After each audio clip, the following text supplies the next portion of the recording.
Welcome back to my channel Nandini Hazra ব্লগে তোমাদের অনেক অনেক স্বাগত, অনেক অনেক ভালোবাসা জানিয়ে আজকের দিনটা শুরু করলাম। অবশ্য আছে এখন দিন নয়, এখন ইভিনিং হয়ে গেছে। সবাইকে বলি গুড ইভিনিং। তো দেখতেই পাচ্ছ আমি চা আর বিস্কুট নিয়ে চলে এসেছি, আমি আর আমার ছেলে খাবো বলে। হ্যালো, গুড ইভিনিং বন্ধুরা, কি করছো তোমরা? এই ওয়েদারে কিন্তু খুব ভালো লাগছে। আচ্ছা, বৃষ্টি হচ্ছে অনেক দিন পর, একটু ঠান্ডা ঠান্ডা ওয়েদার, ভালো লাগছে। ওই জন্য আজকে চা করলাম, কারণ সন্ধ্যেবেলা এখন আর চা খাওয়াই হয় না, চা করিও না, যা গরম বাবার। তো এখন একটু চা করলাম। এটা মাসছে কেন, অন্ধকার অন্ধকার জানি না ঘরটা, কি জানি। ও আমার মনে হচ্ছে ব্রাইটনেসটা কমানো আছে। হ্যাঁ, তো যাই হোক, এবার ঠিক আছে। তো ওই জন্যে চা করলাম, চা খাবো। আর ছেলে এই যে পড়তে তো বসে গেছে, দেখতেই পাচ্ছ। ও বলছে সকাল সকাল পড়ে নি, সারা দুপুর একটুও ঘুমায়নি, স্কুল গেছে সেই 5:30টার আগে উঠেছে, ঘুম চোখে তাও ঘুমালো না। ওই জন্য তারপরে এই সন্ধ্যেবেলা 6টার সময় বলছিল ঘুমাবো, আমি বলেছি আর ঘুমাবি না, এখন ঘুমালে আর বই পড়তে পারবি না, উঠতেও পারবি না। ওই জন্য আমি বললাম পড়া করে নে একেবারে, তারপর যা খুশি কর। ওই জন্য এখন পড়তে বসেছে।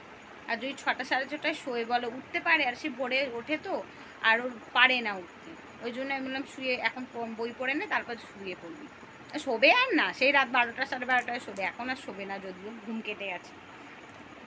তো চলো সন্ধ্যের চাটা খেয়ে নিই, আর তারপরে আবার আসছি। তোমাদের সাথে একটু গল্প করে নিয়ে চলে এসেছি আমি আটা মাখতে। কি আটা মাখা প্রায় হয়ে গেছে, লেচি কাটছি রুটি করব বলে। আর এখনও রৌনকের বাবা আসেনি, রৌনকের বাবা এখনও মানে ট্রেনে আছে।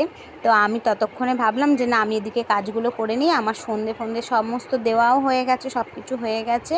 আর এখন আমি রাতে ডিনারের জন্য লেচি কেটে আটা মেখে লেচি কেটে নিচ্ছি, কারণ জানো আমাদের রাতে রুটি হয় বেশিরভাগ, সেই কারণে আজকে ভাবছি রুটি আর একটু চিলি চিকেন করবো। কারণ আমার ছেলে একটু বায়না করছিল দুদিন ধরে যে চিলি চিকেন খাবে, তাই জন্য একটুখানি অল্পই চিকেন ছিল, ও চিলি চিকেন আমাদের হয়ে যাবে। ওর বাবা তো চিকেন অত ভালোই বাসে না, ওর বাবা মিষ্টি দিয়েই খেয়ে নেবে। তো আজকে ওয়েদারটা বেশ ভালো, ঠান্ডা ঠান্ডা আছে বলে আমি বললাম তাহলে চলো করেই দিই ছেলেটাকে।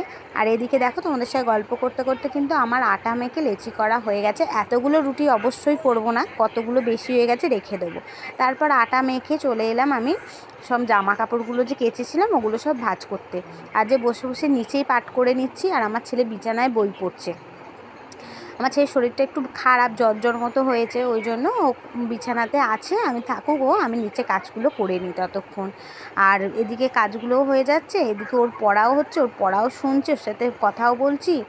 আর এদিকে কাজগুলো আমি টপ করে নিচ্ছি। আর দেখো তোমাদের সাথে গল্প করতে করতে আমার কিন্তু সমস্ত জামা কাপড় ভাঁজ করা হয়ে গেছে, যার যেখানে থাকে সব গুছিয়ে তুলে নেবো।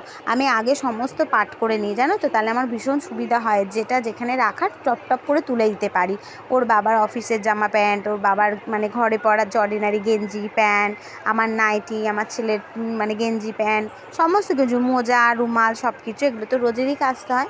তো এইগুলো কেচে এই যে কাজগুলো হয়ে গেল আমার। এছাড়াও আমি জানো তো অনেক কিছু কেচেও নিয়েছি সন্ধেবেলা, সেগুলো তোমাদের সাথে শেয়ার করিনি। সন্ধ্যের জলে পাম্প চালিয়েছিলাম, জল ফল তুলেছি আর করা হয়ে গেছে। তারপর আমার ছেলের খিদে পেয়েছে, ও যেহেতু জ্বরের মুখ, তোর মুখটা ভালো নেই, আমায় বললো আমি পাস্তা খাবো, ওই জন্য ওকে একটু পাস্তা করে দিলাম। ও ততক্ষণ পাস্তাটা খা। তারপর দেখো চলে এসছে ওর বাবা যেহেতু চলে এসছে, ওর বাবাকে রোজই আমি এই মানে আসার পর একটু করে শরবত দিই, যে কোনো কিছু। তার যে একটু ম্যাঙ্গো স্কোয়াশ গুলেছিলাম, তা ওকে একটু দিয়ে দেবো, তাই জন্য একটু স্কোয়াশটা গুলে নিলাম। আর স্কোয়াশ গুলতে তো বেশিক্ষণ লাগে না, দিয়ে দিলেই জলে হয়ে যায়। আর আমি দিতে যাচ্ছি, আমার ছেলে অমনি বলছে আমাকে একটু দাও, ওটাই খাবো এখন। তো যাই হোক, ওর হাতে একটু দিচ্ছিলাম, তো ও খায়ও নি, যেহেতু ঠান্ডা লেগেছে তো খাবেও না, দুষ্টুমি করছে। ওর বাবাকেও দিয়ে দিয়েছে।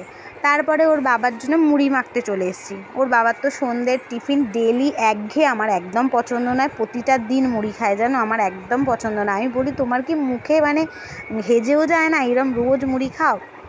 ও বলে মুড়ির থেকে অমৃত জিনিস কিছু নেই, এইসব বলে। আমার খুব ভালো লাগে, আমার মুড়ি চাই, মুড়ি না খেলে একদিন ওর যেন মনে হয় কী খায়নি কী করিনি, এইসব অনেক কথা বলে। তো যাই হোক, মুড়ি মেখে দিচ্ছি ওকে, কিন্তু সমস্ত কিছু দিয়ে মেখে দিতে হয়, যেদিন যেটা থাকে সেইরকমভাবে মেখে দিই। কোনো দিন আলু সিদ্ধ, টমেটো, পেঁয়াজ, শসা, কাঁচা লঙ্কা, লেবু, যেদিন যেরকম থাকে সব কিছু দিয়ে মেখে ভালো করে ওকে দিয়ে দিই। তারপর দেখো চলে এসেছি ডিনারে।